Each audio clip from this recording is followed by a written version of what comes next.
What's something that instantly gives you, I don't trust this person energy? Before we begin, don't forget to subscribe to the Vancher channel. Also, please share your thoughts on this video in the comments. Let's get started. Story 1.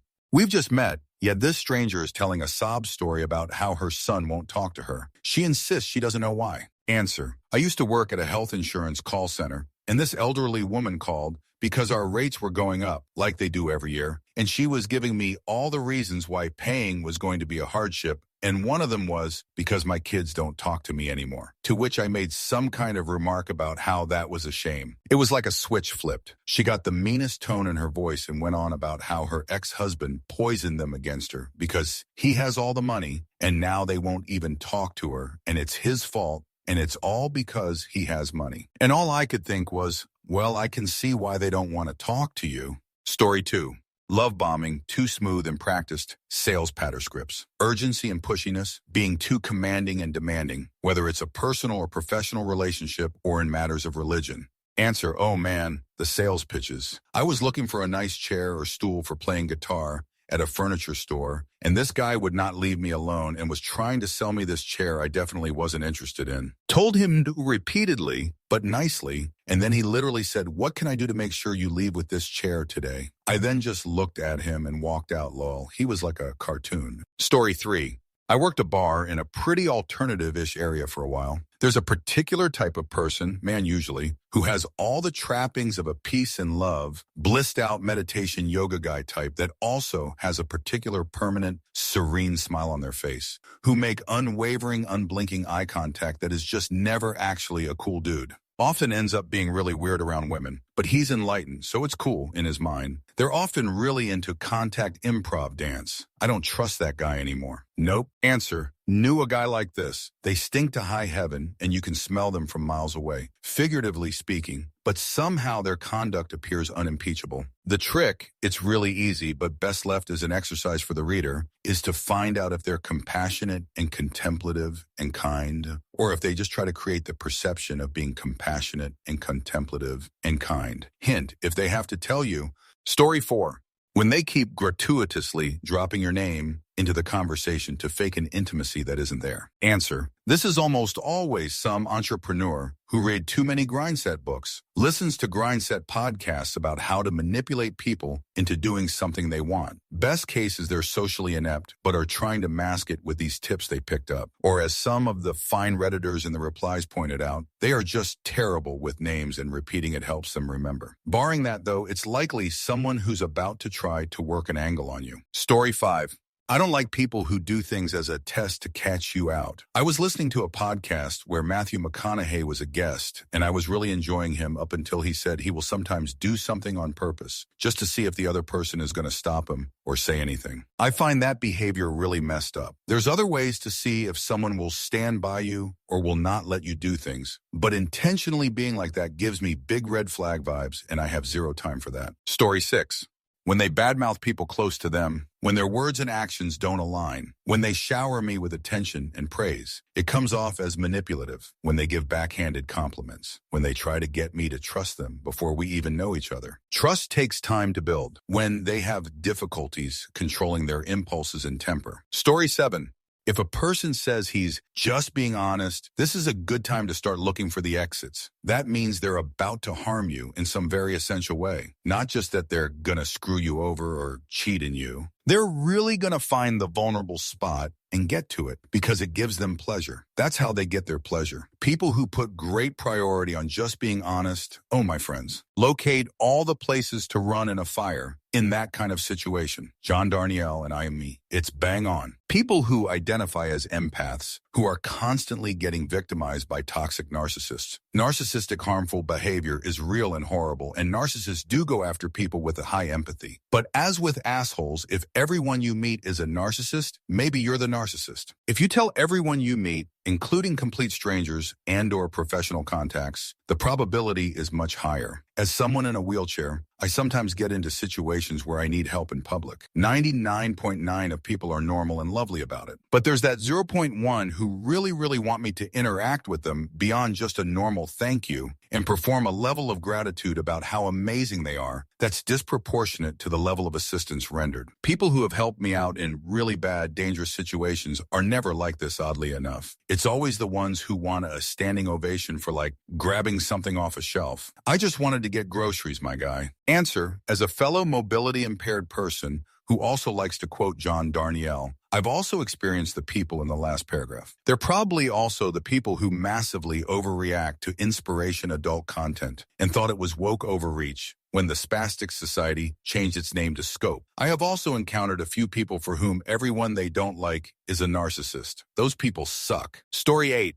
After too many years around government, a blue, slim-cut, window-pane plaid suit. It is the uniform for slimy lobbyists who will say anything. That suit gives me a visceral ick. Answer: similar. I was a financial advisor for a while and would kick particularly wealthy clients up to these guys who dealt with that sort of thing. The gent I was assigned to work with wore a white button-down with a blue suit every single day, and he made his underling wear the same thing as well. It was strange to me. He gave some reasoning about consistency and presentation, but it made him seem unreal and untrustworthy to me. I worked with a decent number of well folks, but also people who had worked their whole lives and saved every penny, and he rubbed the average Joes the wrong way multiple times, to the point where I had to ask his underling to please handle most of my clients because he was way more human than his boss. Story 9. When they share too much personal detail too soon. This is also usually combined with friend love bombing, and they get way too friendly and act like you've known each other for decades. In my 20s, I fell for this a few times, and it always ended badly. Answer: my son has a school friend whose mom is like this. I was friendly to her at first and went along with it all for my son's sake. And even though I always found her a bit much to take, I thought she was pretty harmless. As time has gone on, though, she's turned into a nightmare. She is very full on, doesn't take no for an answer, and pesters me constantly over WhatsApp and text messages for playdates. She slags my husband off something rotten and always asks me personal questions about our relationship, which I'm not comfortable with. She slags off all her other friends to me, even though I don't know who they are, talks about herself all the time, and drops trauma bombs incessantly. If something bad has happened to someone, something worse has always happened to her. I'm now actively avoiding her in the playground, but I know my luck is going to run out at some point. I'm dreading the Christmas holidays because I know she'll be hounding me for a catch-up. Story 10.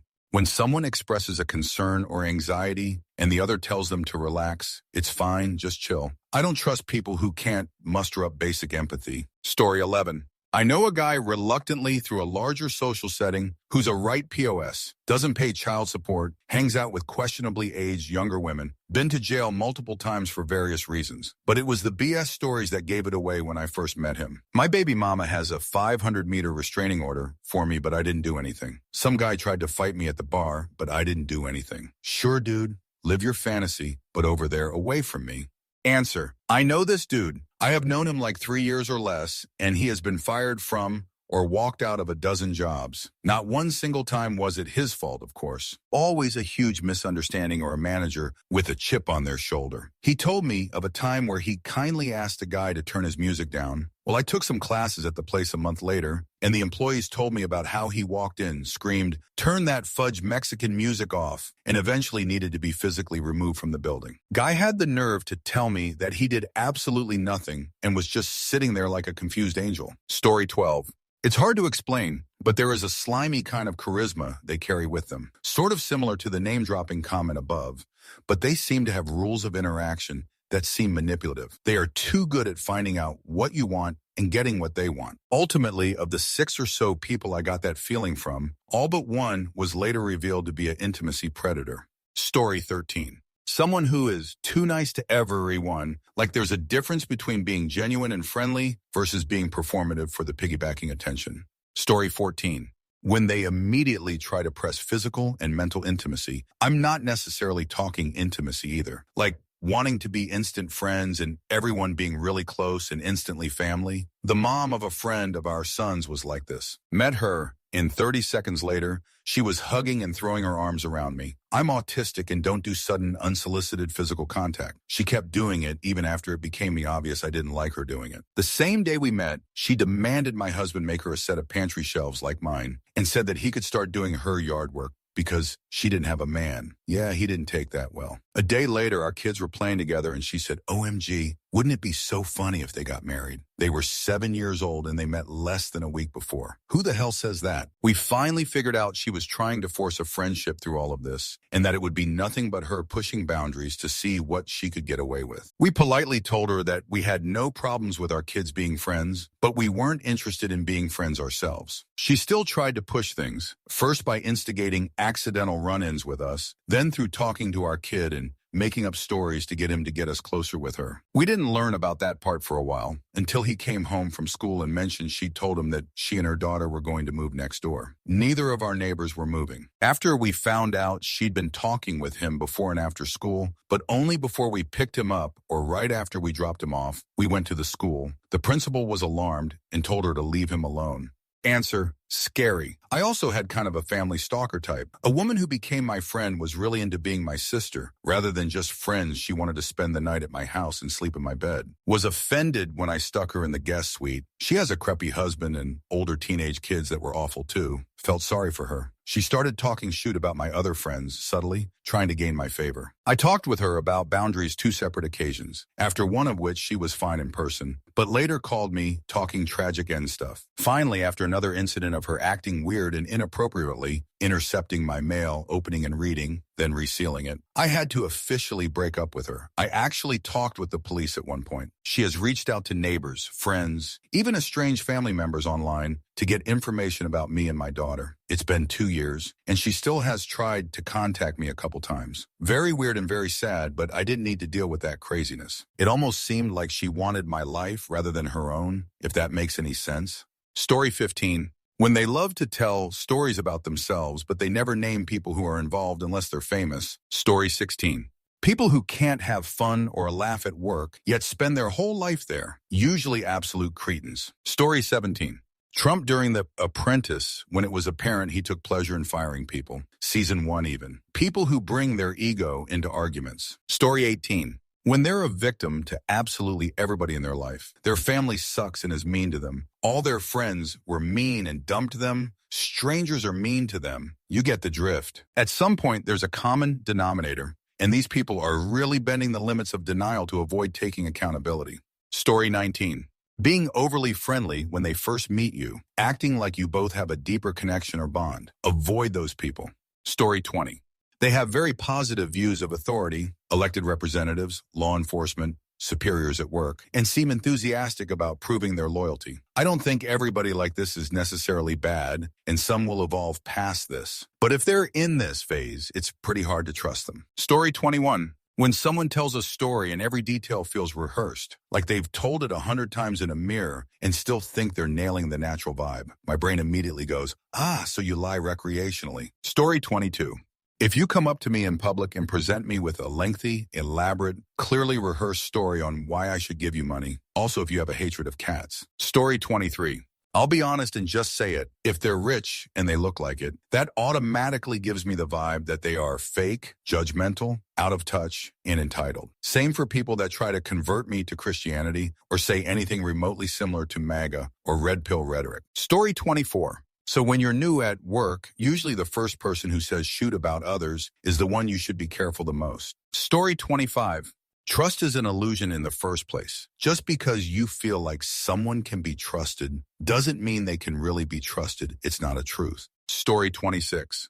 People who casually touch you, especially in a place of work. There's almost nothing that gives me more ick than that. Story 27.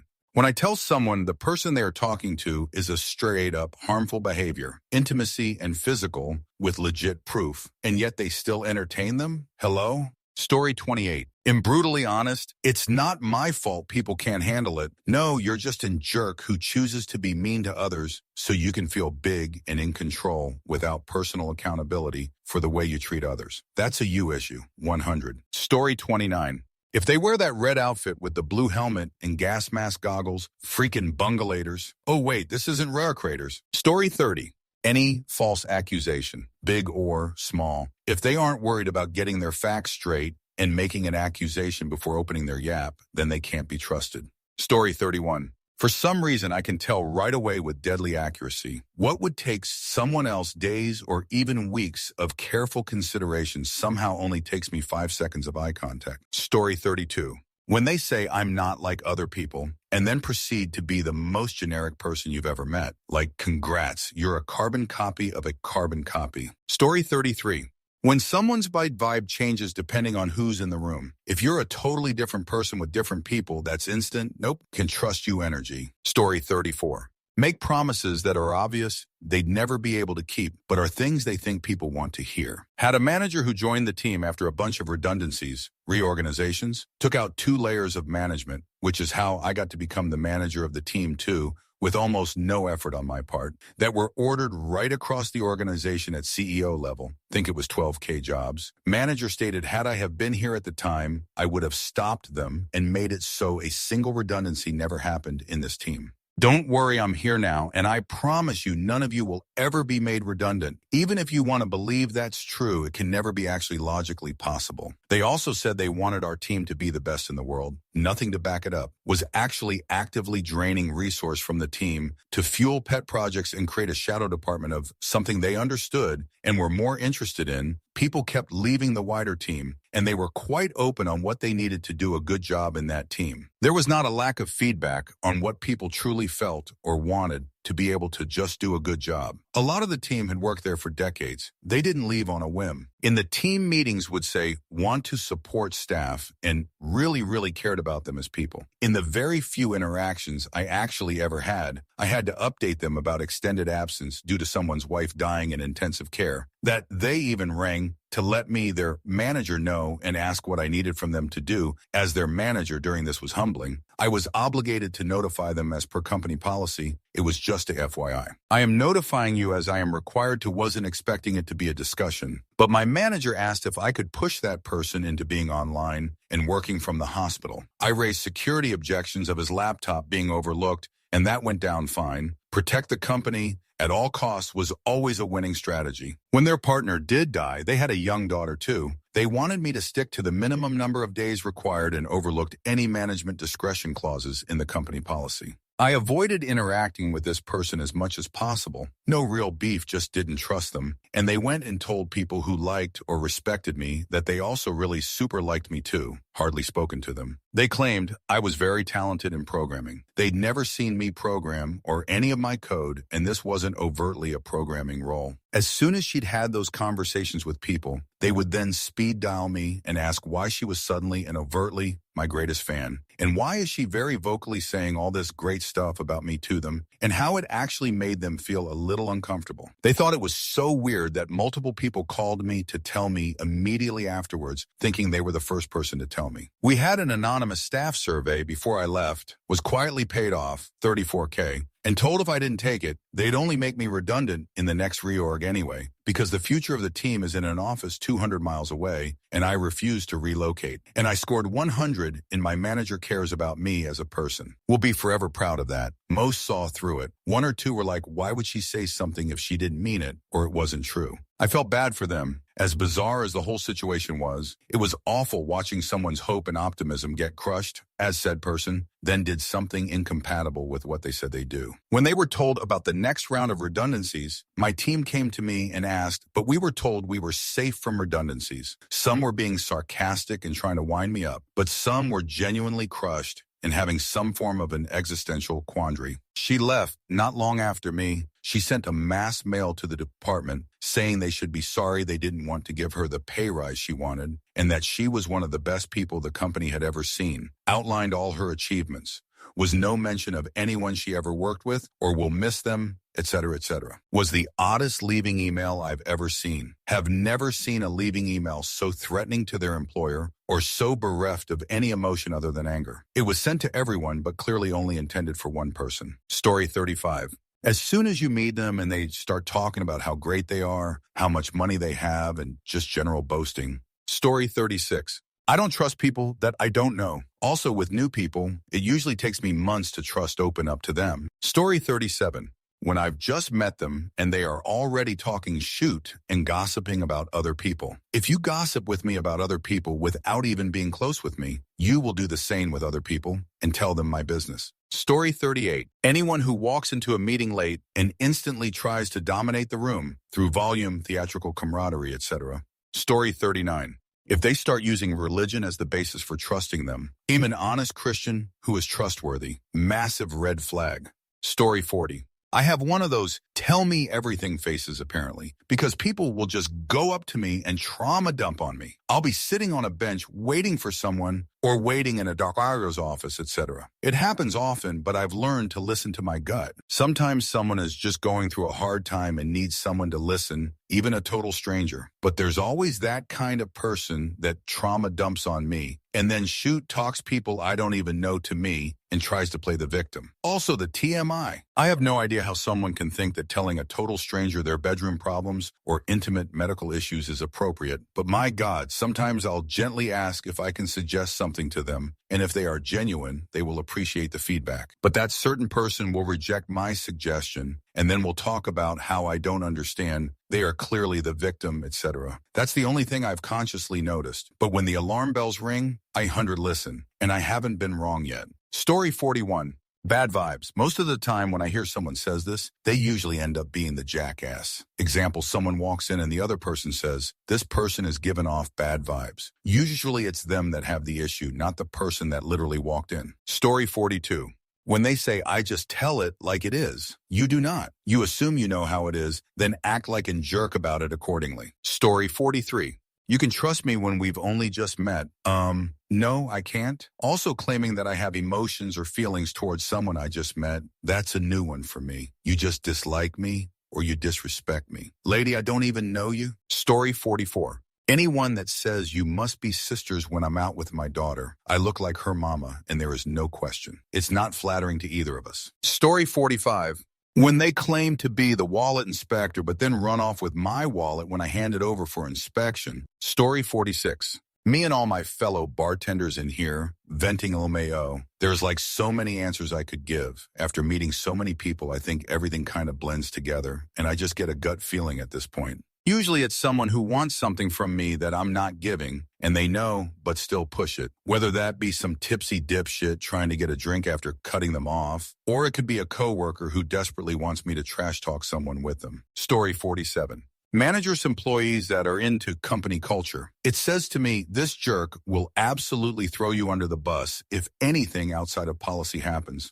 Story 48. Whenever they can't be happy for others, or seem to delight in others' misery. Example, I have an acquaintance who is the pettiest person I know. She takes anyone telling her something positive that has happened to them as bragging. Save that for your mom, she says. Well, I wanted to share this happy news with you and celebrate with you, girlie. Not my mom, you. She also sent me a link to show me the company that supposedly downsized me, hired someone from my previous position a month or two after they laid me off. I wanted to make sure you found out from a friend. What scumbags. There was something off there. She was hoping I'd be upset. I wasn't. Jobs or whatever. I don't trust her. I feel like she'd stab you in the back if she felt jealous. Let's just say there are things I don't tell her. Story 49. When they say, hey, Raider, and don't shoot, but they still have their gun out in the elevator and keep standing behind me. Story 50. One girl nonchalantly told me she kept some really spicy tarantulas, which is fine, I love them, and she would occasionally let them roam freely around her room. You don't do that. They are far too delicate for our human world. Also, it was a species that could absolutely send you to hospital if you made a mistake. Story 51. Well, recently I met this man at a bar and he told me about his felony firearms convictions, then tried to sell me plant substance, then got a little mad when I told him I don't really smoke plant substance. I do. Or that I buy it elsewhere. I mostly get it for free. Then asked me if I play poker and if I wanted to get some friends together to play high-stakes games. I didn't. Story 52. When their religion is their whole personality, people who think liking dogs is some sort of moral compass, people who always say, well, it's 50-50, these people have no conviction and never dig deeper into anything, all surface-level knowledge. Story 53. Regularly referring to themselves as the good guy, good father, good friend, good boss, etc. I don't think I've ever said that about myself, LOL, but I almost married a good guy, narc. Story 54.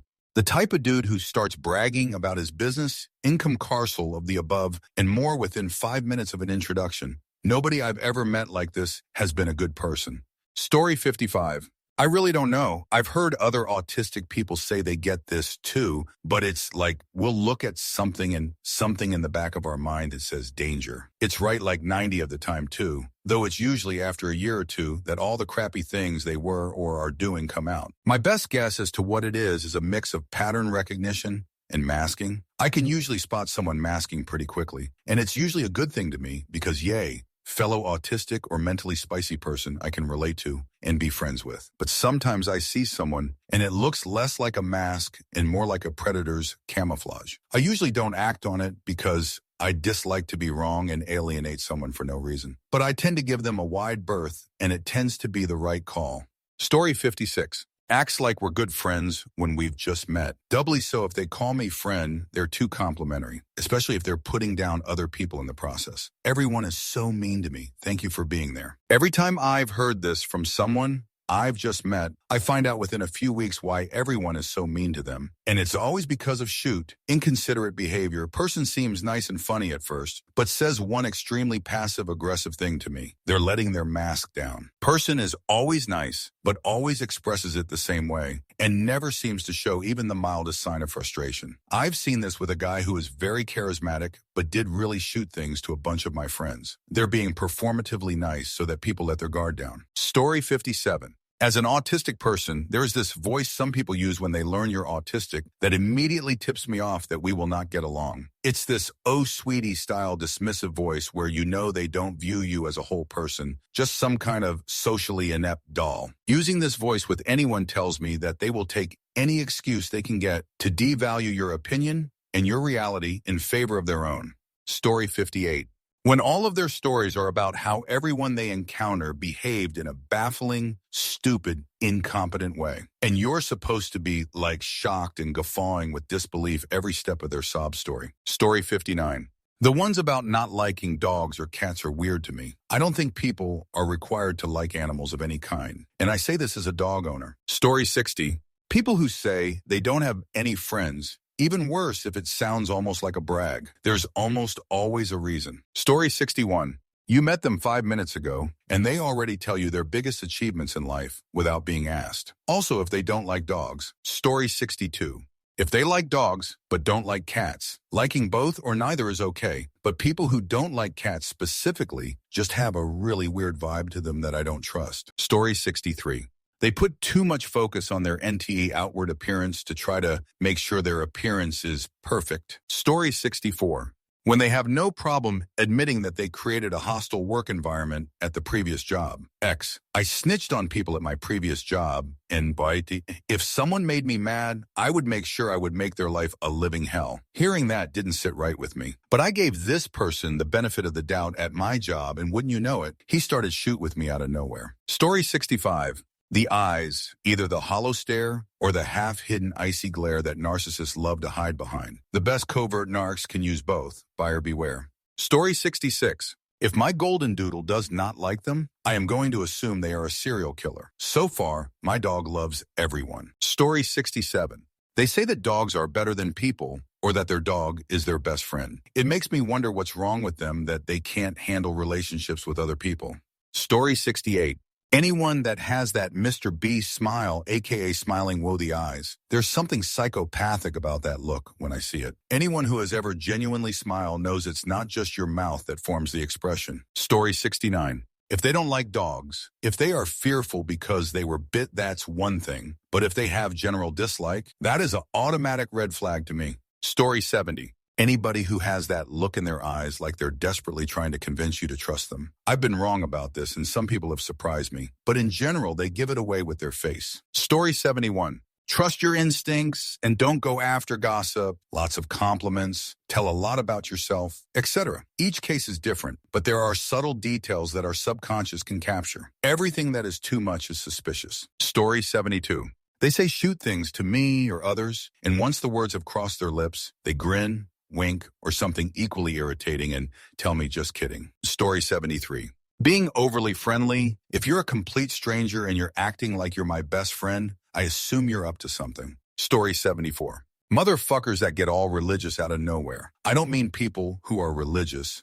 I mean those people who never once showed a bit of piety, but then one day out of nowhere they are all about God and religion and whatnot. I know that guilt is eating them the fudge up, but guilt about what? Story 75. Thanking me for some random nonsense thing and being just too thankful for it. Example, person 1 drops a piece of paper, person 2 picks it up for them, person 1 then proceeds to thank them as if they just gifted them 10K for existing. Person 1 should not be trusted. Story 76. Part of it's cultural, but when a stranger immediately starts acting all exuberant and like they're my best friend, makes me really uneasy. I get some cultures and people are just like that, but I never know how to respond. Story 77. Outside of obvious red flags, it's usually unconscious for me. It often is how they carry themselves in social situations and how they interact with me that makes sense. Sometimes it's in the language they use. If enough alarm bells ring, I tend to be distant socially. Story 78. When someone asks someone else about you in your life, always want to know what's going on in your life to gossip about it. Also, the person makes fun of physical appearance. Story 79. When they mention what religion they are right away or describe someone as a good insert religion. Story 80. Just met our new VP last week. Something in her voice rubbed me wrong and my mind said, uh-oh, guess it's an energy. Story 81. Oversharing right off the bat when first meeting? Maybe they are just outgoing, but in my experience, it's more that they want to speed run building rapport. Car dealers do this. They want to talk about you. Oh, you have kids? They have a couple little ones of their own. Oh, you're a college student? They know how that is. They are finishing up their degree.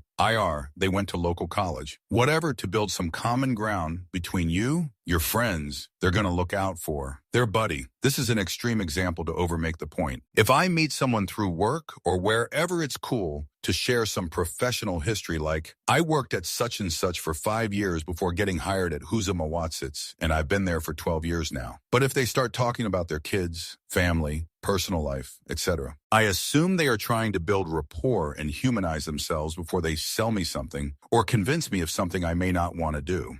Storygate ad 2.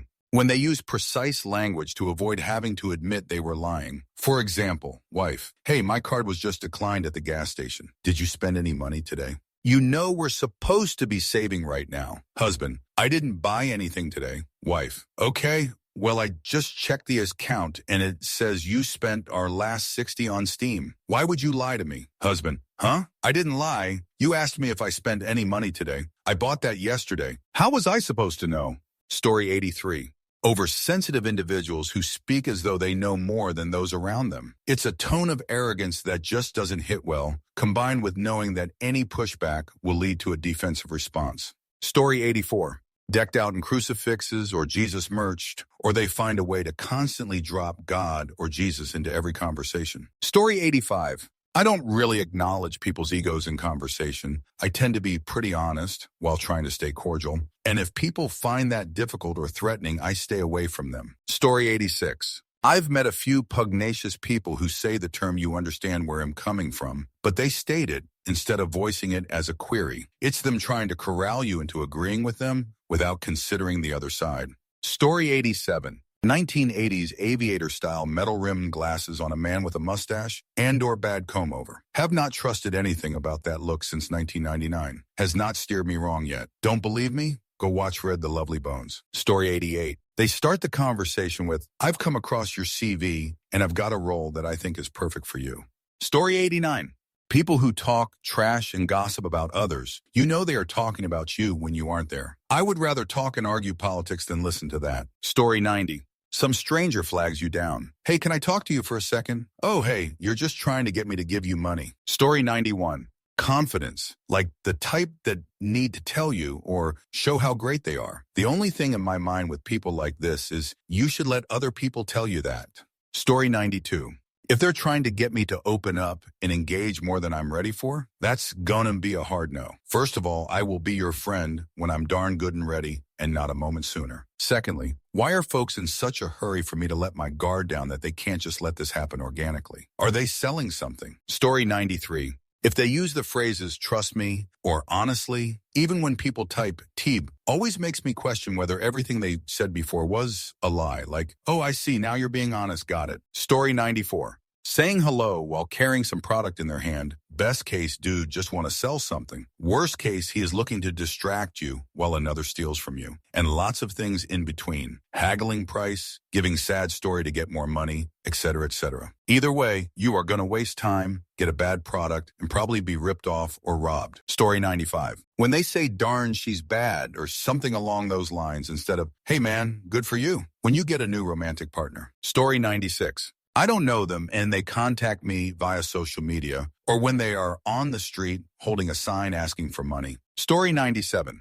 They are too calm, in inhumanely no emotion way, even in situations that require them not being calm. Controlling manipulative people are oftentimes calm like this. Story 98. When they literally say, trust me or believe me. If you're trustworthy or believable, you don't have to instruct the listener. Story 99. Limp handshakes. If they're not sincerely interacting, they're just planning their next move. Disclaimer for those with arthritis, disease, etc. You can tell when those folks at least try. Story 100.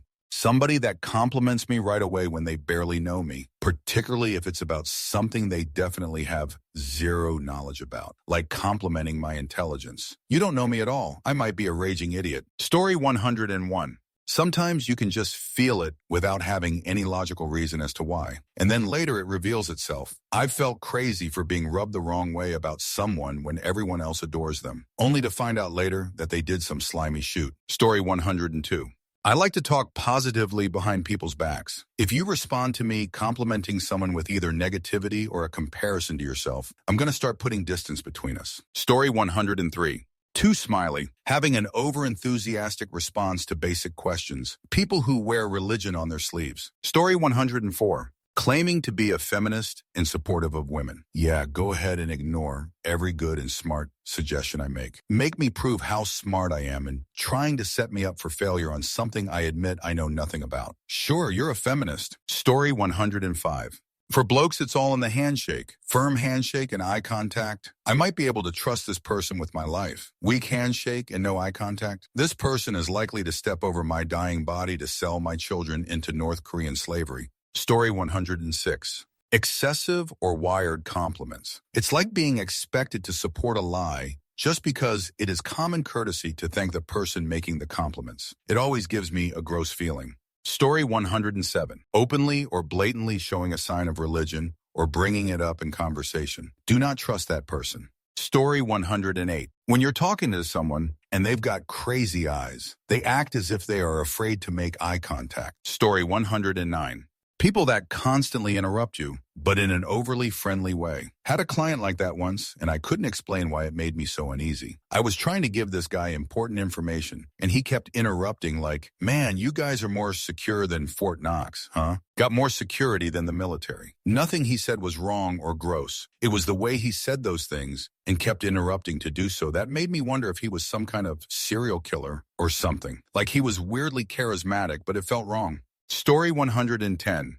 Having a really fake swagger. I had a few people I used to work with who used to literally walk in as if they owned the place and quickly fell out with everyone. Story 111. Acting in an unnatural way and behaving extra lovely so that you like them, but in fact it drives me away from them. Story 112.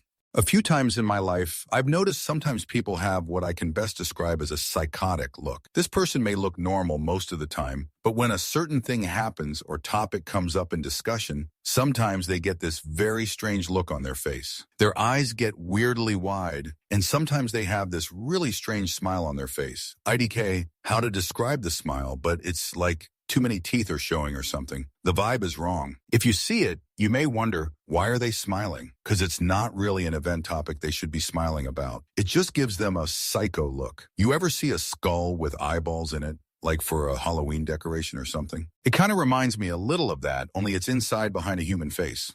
Story 113. Quand quelqu'un met le clignotant droite et ne sort pas du rond-point, si tu mens l'aile dessus, tu mens surtout.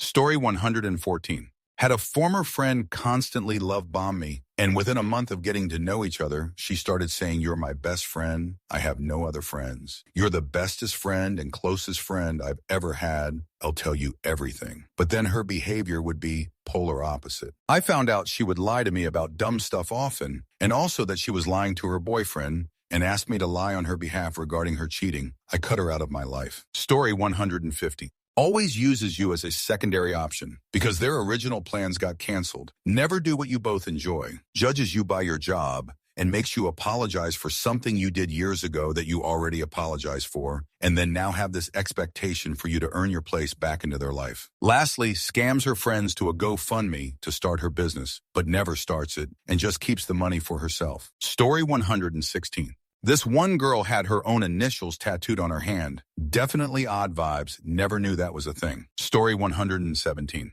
There's a girl I work with, have worked with her for a few years, and we started around the same time. We get on well and have some banter, but you ask her even the simplest things and she dodges the question. Favorite food? Don't have one. Favorite TV show? None. Any hobbies? None whatsoever. What's new in her life? Literally nothing. She's the nicest person and we get on really well when talking about literally anything else. But I always feel a little uneasy about it. I've confided in her about things in the past and she has been supportive, but I wonder whether I should have, when every aspect of her personal life appears to be a closely guarded secret. Story 118. Some people can easily resist it, but we all have an impulse to tell little lies to save face. But there are times when it's easier to just fess up. I live in a rooming house, so I don't have any say on who moves in. The newest tenant pissed all over the downstairs bathroom the night he moved in. He came out of the bathroom and said that the toilet was leaking and it needed a new wax seal. I worked as an apprentice plumber for about a year and a half. I replaced 7 toilets under the supervision of a master plumber and another 3 as a civilian. When a toilet has a bad wax seal, most of the moisture runs down, not out. And it usually looks clear, but this was dark yellow. Not only was it obviously straight piss, I could tell, having read the posters above the urinals in boot camp, that he needed to immediately drink a full canteen of water. Since then, I've asked him several questions I already knew the answer to, and he has consistently failed to be honest. Story 119. When they witness something embarrassing happen to someone else, and they tell the story to everyone like it was way more embarrassing for them. If I witness someone having an embarrassing moment, especially at work, I take that to the grave with me. Help them forget and move on. Story 120. Ask too many personal questions in the first few meetings with them, acting as if they were the vulnerable person who's done their self-work. They won't let out and come to finger point at you for not opening up. Sorry, I don't know you enough to trust you about my family life and relationship dramas. Story 121. Charisma without actions. If a person is charismatic but how they act, what they talk does not match. One example is an ex-friend. He is very charismatic, but he started to try something with me, him being married. He even introduced his wife to me and still trying to do other stuff with me. When I started to maintain distance, he starts to tell that I was making everyone else against him, and I don't know more. It's almost a year since the last time I talked with him. Story 122. Psychologists off work. You are not a person to them. You are a problem to solve, and they treat you like it. Story 123. I can't really explain it, but there is a way that a lot of manipulative people move their mouths when they speak. I can't even really describe it other than to say they put their lips together in a sort of slow, exaggerated way. IDK. I probably sound like an insane person, but when I see it, it sends up red flags now. Story 124. A lot of people are describing what other people say, but to me, it's body language. If someone is talking to you with no eye contact, or maybe they're giving you too strong eye contact, they're touching their face, and I don't mean like a normal fidget. I mean they cannot stop touching their face. Swaying back and forth is another red flag. I've learned that when someone shifts back and forth and suddenly they stop, that's a sign to move away from them. Story 125. They're human and I don't know them. Trust is earned. No matter who you are, we start at distrust and go from there. Story 126. When they find out something you like and enjoy, the next convo they mention knowing someone that does it bigger or better. Triangulation by comparison. Story 127. If they use the phrase, trust me, once and my spidey senses are on high alert, twice or more, I'm done and gone. Story 128. Lack of eye contact. When being introduced or speaking directly to the person and they can't look at you or anybody. I'm not saying they have to lock eyes, but quick eye contact as you speak shows acknowledgement and presence. When I meet someone and go to shake their hand, but they don't even look in my direction or can't make eye contact is weird and a bit of a flag. Story 129. When I was little, my mother and I were driving. We saw an old man approach a little boy on the roadside. My mother, being protective, slowed to assess. The old man said something to the little boy, and the little boy quickly ran away. My mother said to me, "Never trust a man carrying an umbrella on a sunny day." Ha ha ha. It impressed me enough that I remember that moment clearly, 40 years later. Story 130. Swimming in cologne that doesn't cover the stale cigarette smell. You think you're fooling me already. Story 131. Stopping me on a train platform and introducing yourself by saying, "Hi, I don't want to hurt you." It happened in Paris. Story 132. If you come up to me super friendly, I am super suspicious. You want something? Also, when you try to get me to join in something that I don't want to do and press me on it, my no means no. Story 133. When they try to get you to agree with them about something in front of someone, you didn't even have to be part of the conversation. They just want you to say yes. Story 134. People that are complimentary or praise you for something you have done, despite not having a friendship or relationship where that might be normal. Save your honeyed words. It just puts my teeth on edge. Story 135. They think people are always lying and playing games. No, man, nobody gives a shoot. That's just the way you are, so you think others are. Story 136. When debating sports, usually football, and right before the give your opinion they say, "I know ball." Once I hear that I know the take will be stupid. Story 137. I met my friend's friend. She was nice to my other friend, and for some, she didn't like me. It was apparent on her face. I knew it, even though I also didn't like her. So I tried to extra nice to her and ignored all the intuitions of mine. Sometime later, me and my friends got betrayed by that person. I even gave my money, which never made it back to me. Story 138. I instantly don't trust someone when it seems like they exaggerate a lot, or if every story they tell seems over the top. Story 139. I learned to not trust any car dealer back when I actually worked for a car dealership and genuinely was interested in one of the part exchange cars. None of the salespeople would ever give me the bottom price they were willing to sell it for, even though I worked there. Story 140. If they are casually disrespectful to other people, ESP, when it's easily avoidable, even if they show me respect, I will never let them get too close. Story 141. The person who chats with you and after the conversation warms up slips their faith in between your ribs like a dagger. Story 142. In a workplace scenario, a coworker that immediately tries to be overly friendly close with everyone. In some cases, it is just their personality, but a lot of times it indicates that they're trying to find out everybody's dirt and dish it around. Story 143. Can't admit they're wrong, even in the face of obvious facts. Tries to deflect when they get called out. Story 144. The high-pitched he when first meeting. IDK, what it is. But every person who has down this to me turned out to be horrible. Story 145. When they're in jerk to you, you let them know in some non-confrontational way that they're being in jerk. And now suddenly they're complimenting you and trying to be nice instead of apologizing. Just say sorry. Story 146. People who send screenshots of private conversations around easily instead of just retelling something in their own words. It's lazy and tells me this person doesn't value privacy. Everything is fair game. I don't like it. Story 147. Man, there are some really disliked people in this thread. It's kind of shocking how many answers boil down to, this person is just awkward neurodivergent, or this person is polite, kind charismatic, so obviously they have ulterior motives. Anyway, for me, I don't trust people who treat service workers or animals like shoot.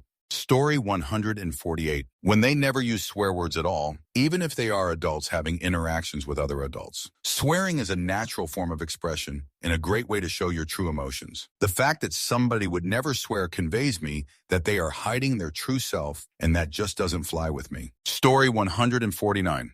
I don't know how to explain, but it feels like a sixth sense to me when I don't trust someone, and I was always right. When I heard of Trump in 2016, I had that gut that this is not a trusting person, and that will create so much damage. Fast forward today, I was darn right. Same goes for every politicians in my country. Story 150. When they use right mid-sentence, I stop giving a shoot about anything they say at that point and just try to get out of there. Story 151.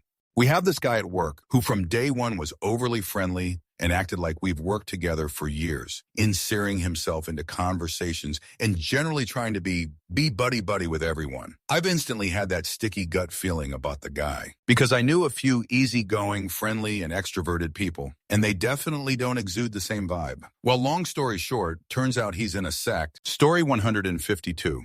When they have always failed to communicate or give explanation. When you ask questions, but all you get is no answer. When they are afraid to bring everything out in the open, people who are not wrong should never be afraid to speak and stand for the truth. Whenever they transfer message, A becomes B, which makes the whole thing implied changes. When what is said is completely different from reality. Story 153. When my dog doesn't like you, I'll watch his ears and manner while you talk. It ain't my final judgment, but it counts heavily in how I handle an interaction with a stranger. Story 154. If animals don't like them, I'm pretty wary from the get-go. If my dog doesn't like someone, then I'm sorry, but we're out of here because he likes everyone. Story 155. Phone face down if in a relationship with them, complaining about literally everyone, knowing they are probably complaining about you behind your back too.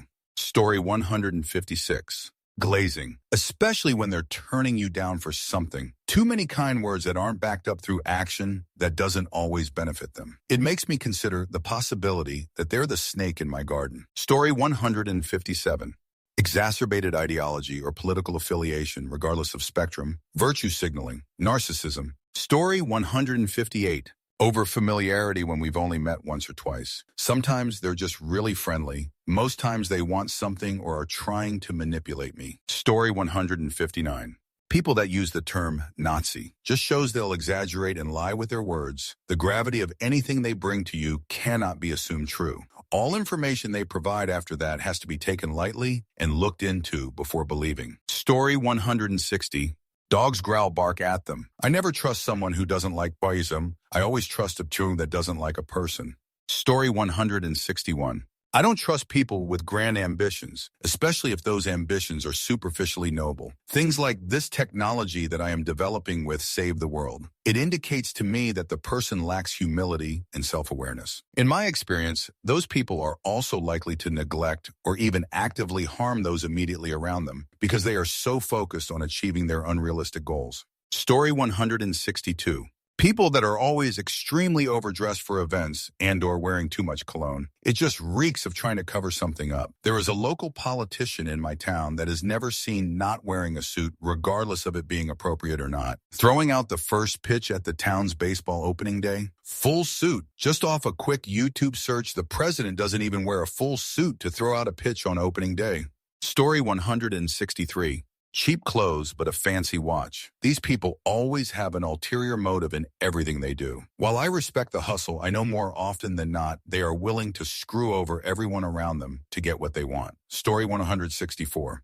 When someone is too competitive or petty, it makes me wonder what kinds of things they think about me that they aren't saying out loud. Answer. This is my MEL with me, and so I've always assumed she disliked me. Everyone but my partner told me it wasn't true, all in my head, etc. But she was so contrary and petty with me and made everything a competition. Well, she finally blew a gasket with me on Christmas and told me what a meanie I am and how much she can't stand me. Lo and behold, BIL and his wife and SL confirms she's been talking shoot about me for months, though I suspect it's been much longer. If someone treats you like shoot, and this is treating someone like shoot, they don't like you, period. Story 165.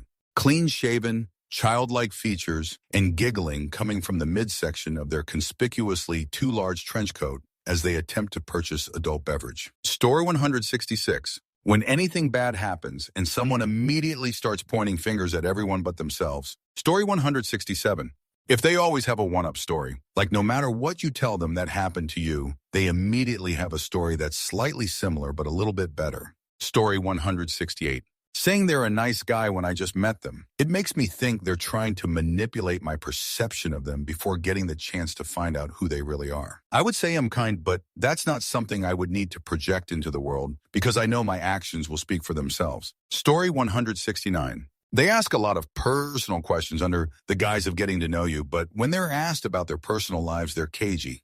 Answer: dislike conniving people like this. I remember asking a coworker where she lived around because we were talking about local stuff. She looked spooked and just goes, that's personal, as I told her where I was from the previous sentence. This is the same person who was persistently asking about my family and financial situation for some reason. But anytime I asked about her in rebuttal, she would act like I was invading her privacy and laugh dryly. Story 170. Introduces themselves using a nickname, like saying, "Hi, I'm Boogie," not, "Hi, I'm Dave, but my friend A call me Boogie." I don't know why, but that one gets me. And I like nicknames. I go by one myself, but I don't introduce myself that way. Also, anybody that made up their own nickname. Deal breaker, even if I've known you years. Suddenly, I found out you're the one who thinks Kip is somehow a clever nickname. Answer this one. In freshman year of college, I met a dude at school who gave a nickname and refused to give his real name. Later on, he drugged and violated me. He had fully integrated himself into my friend group, only to later find out that he was 25, didn't actually go to our school, and was known in the campus community for doing this to freshman girls every year. He lived across the street from campus. Since he refused to give his real name, that made it very difficult to file a police report, even more difficult for anyone to track him down after he finally left town to run from accountability. He probably moved near some other college in another state. I wouldn't be surprised.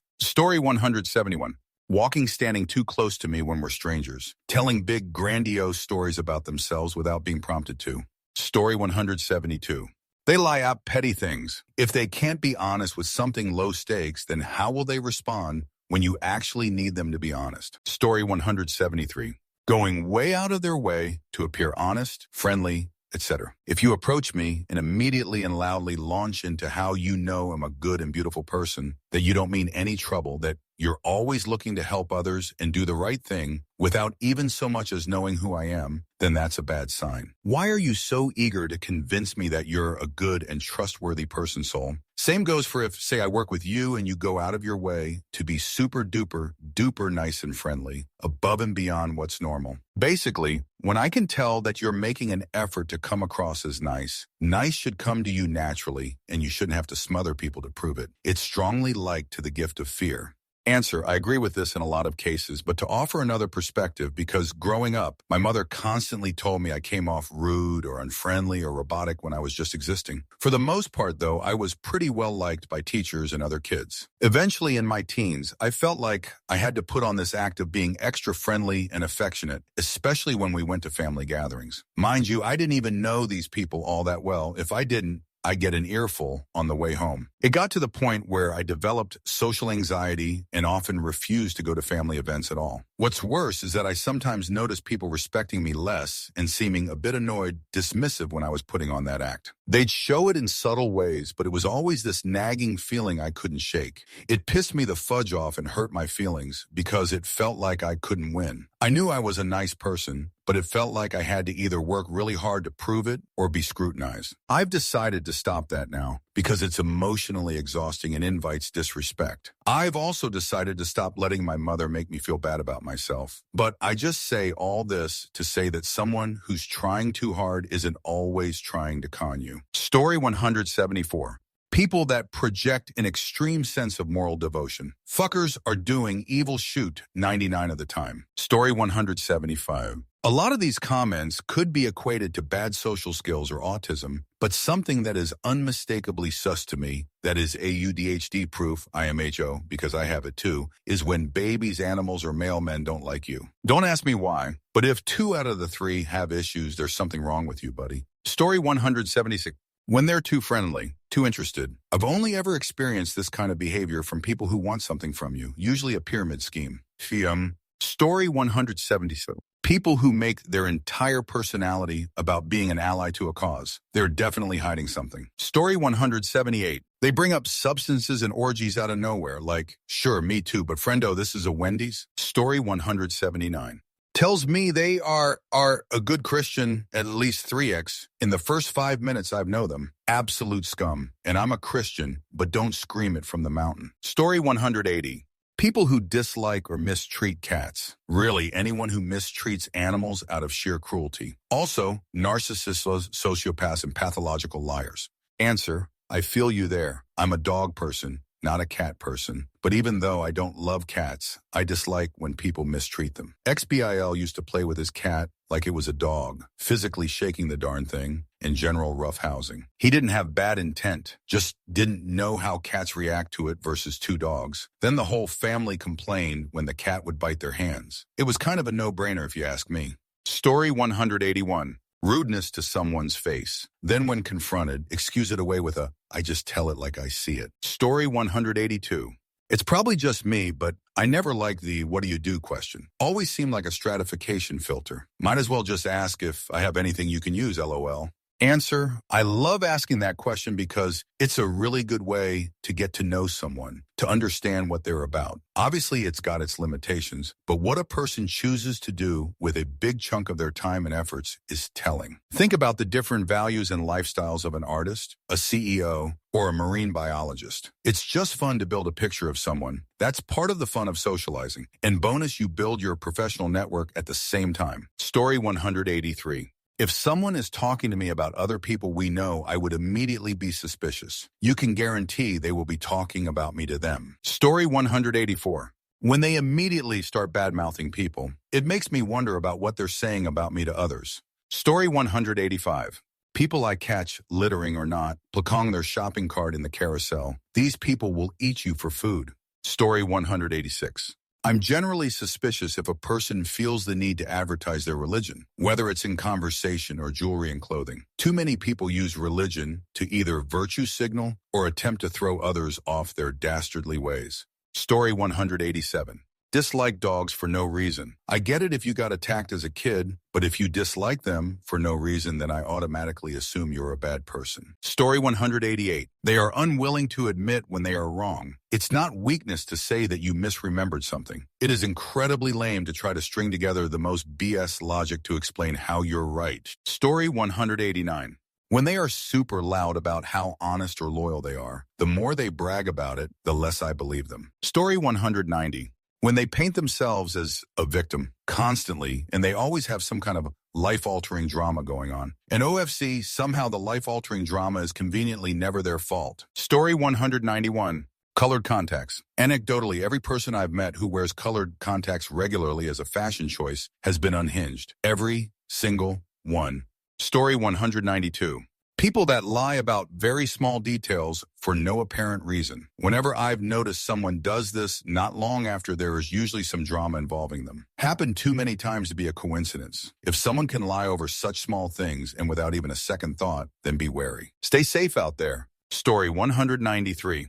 If they don't like animals, I really do not understand people that straight up aren't like any animal. Animals are amazing and so incredibly interesting. Also, if my dog doesn't like them, he's been proven to be a great judge of character. Story 194. When they are extremists, whether political or religious. Example, supporting the bombing of an abortion clinic. Story 195. If they talk bad about their friends or complain to you about their behavior, but still do nothing about it and stay friends with that person. And then when you were the only person in their life who was truly there for them and was real, they won't even see you as valuable. They will still say how their friend, who was literal shoot to them, is the only person who was ever there for them, LOL. Story 196. Anyone with religious tattoos on their forearm, like crosses in scripture. Every single one of those people I've met has been shady as fudge. Story 197. Honestly, people who bring up controversial topics as soon as you meet them, like without context. It's just needlessly provocative. Can't trust you after that. Story 198. Having conservative politics. I need to know who hurt you and what group it made you dislike as a whole. Story 199. People with small teeth, as when their adult ones don't come in. Even worse, I don't know why. I suspect someone who had them didn't finish painting my fence in another lifetime or something like that. Either way, I just instantly don't trust them. Story 200. When all they do is complain, we all have something we aren't happy about. But that doesn't mean you have to complain and nag to strangers. Story 201. Love bombing. It's a common tactic of narcissists, and I've fallen for it a couple times, which I'm ashamed to admit. Story 202. They whisper conspiratorially to someone else in your presence. They are secretive, never give a straight answer. Story 203. Lack of eye contact. If you can't lie to me while looking me dead in the eye, well, you are just a shoot liar. Story 204. When they talk about themselves and how great they are and what they accomplished, usually I wonder why they're overcompensating. I think it's insecurity, which they're right to have when they never truly did all the things they talk about. Story 205. If I meet someone and they start trying to connect by bad-mouthing others, there are so many things they can tell me about themselves that I don't know, but they are choosing to talk bad of someone. Story 206. Anyone who directs all conversation to my partner and ignores me, no matter how much I try to contribute. Story 207. If they treat hospitality staff badly, if children and animals don't like them, if they talk shoot about other people, they'll talk shoot about you. Story 208. Controversial, but people who don't like cats, or dogs for that matter. I say this as someone who is allergic to cats and dogs. I own 2 cats and a dog. I don't expect everyone to want to own one, but if you outright dislike cats because they are evil, it's a little sus. Story 209.